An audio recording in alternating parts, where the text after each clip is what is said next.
आप सभी विद्यार्थियों का हमारे YouTube चैनल सक्सेस विद लक्ष्य क्लासेस में स्वागत है।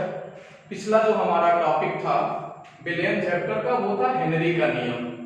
तो वहां पे हमने हेनरी का नियम बताया भी था कि अगर हम ताप को स्थिर कर देते हैं तो किसी गैस की जो द्रव में विलेयता होती है वो गैस के ताप के समानुपाती होता है। एक रूल भी हम आपको पढ़ाए थे, यम समानुपाती P, यानी अगर हम प्रेशर दाब को बढ़ाएंगे तो विलेयता बढ़ेगा। जिस नियम पर तीन मुख्य रूप से हमारा अनुप्रयोग चलता है। पहला ये कि अगर कोई अत्यधिक ऊंचाई वाले स्थानों पे जाता है या कोई पर्वतारोही जाता है या कोई अंतरिक्ष यात्री जाता है तो उस ऊंचाई पर ऑक्सीजन का क्या प्रभाव पड़ता है। दूसरा, जो कोल्ड ड्रिंक वाले पदार्थ होते हैं, जो ठंडा वाले पदार्थ होते हैं, उनको हम हमेशा देखते हैं बहुत मजबूती से बंद करके रखा जाता है, उसका क्या रीजन है। तीसरा, गहरे समुद्र में जब हम जाते हैं तो वहां देखते हैं कि गोताखोर जो होता है वो ऑक्सीजन का सिलेंडर लेकर जाता है। तो हम आज आपको इस वीडियो में इस दूसरे नियम का एक छोटे से प्रयोग के द्वारा आपको इसको समझा रहे हैं टॉपिक को, कि जो शीतल पेय पदार्थ होते हैं, मतलब कोल्ड ड्रिंक हम ले सकते हैं, उसको हमेशा इतना मजबूती से क्यों बंद किया जाता है।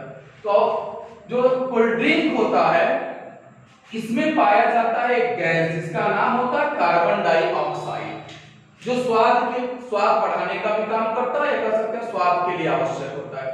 उस कार्बन डाइऑक्साइड को कोल्ड ड्रिंक में मिलाया जाता है जल के साथ। तो इसी आइए हम दिखाते हैं, हमारे हाथ में एक कोल्ड ड्रिंक का एक बॉटल भी है और इस कोल्ड ड्रिंक के बॉटल में कार्बन डाइऑक्साइड गैस मिला हुआ है, और चूंकि कार्बन डाइऑक्साइड गैस है, जल के साथ इसको घोलना है तो कार्बन डाइऑक्साइड जल में घुल जाए आसानी से, उसी के लिए इसके ढक्कन को देखना मजबूती से बंद करके रखा जाता है।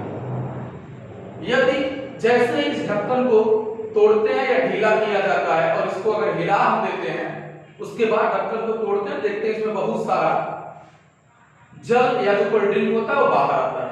रीजन क्या होता है, जैसे ही हम ढक्कन को खोलते हैं दाब कम होता है, ढक्कन बंद है तो दाब इस पे अधिक है कार्बन डाइऑक्साइड का। जैसे ढक्कन को खोलेंगे कार्बन डाइऑक्साइड पर दाब कम होगा, जब दाब कम होगा तो गैस हमेशा बाहर की ओर निकलने का प्रयास करती है। क्योंकि हिला देते हैं तो अपने साथ कार्बन डाइऑक्साइड कुछ जल की भी मात्रा लेके आता है, जल की कुछ मात्रा CO2 के साथ आ जाती है, इसीलिए इसमें से कोल्ड ड्रिंक गिरने लगता है। आइए हम तो प्रयोग करके आपको दिखाते हैं। कोल्ड ड्रिंक को हमने हिला दिया और उसके बाद इसके डार्ट को तोड़ते हैं, आप देखेंगे बहुत सारा कोल्ड ड्रिंक हमारा बाहर निकलने लगता है। तो यही जो बजबजाहट के रूप में छोटी छोटी बूंदें हैं, ये कार्बन डाइऑक्साइड की बूंदें हैं, जब बाहर निकली तो अपने साथ कोल्ड ड्रिंक की कुछ मात्रा को भी लेकर आती है। बस इसीलिए इस कोल्ड ड्रिंक के जो ढक्कन होते हैं, जो कार्क होता है इसका, उसको बहुत मजबूती से बंद करके रखा जाता है ताकि CO2 गैस इसमें आसानी से घुला रहे। इसलिए कभी भी जब इसको हम तोड़ते हैं तो ये प्रयास करते हैं कि इसमें बहुत ज्यादा जो जल है वो हिला हुआ या गतिशील नहीं होना चाहिए, नहीं तो तोड़ते समय CO2 तुरंत बाहर आता है, और बाहर आता है तो अपने साथ कोल्ड ड्रिंक की कुछ मात्रा को भी लेते आता है। हमें उम्मीद होगा आपको इस प्रयोग से जो टॉपिक होगा वो अवश्य समझ में आया होगा। अगर आपको ये वीडियो पसंद आया तो हमारे चैनल को लाइक और सब्सक्राइब जरूर करेंगे। धन्यवाद।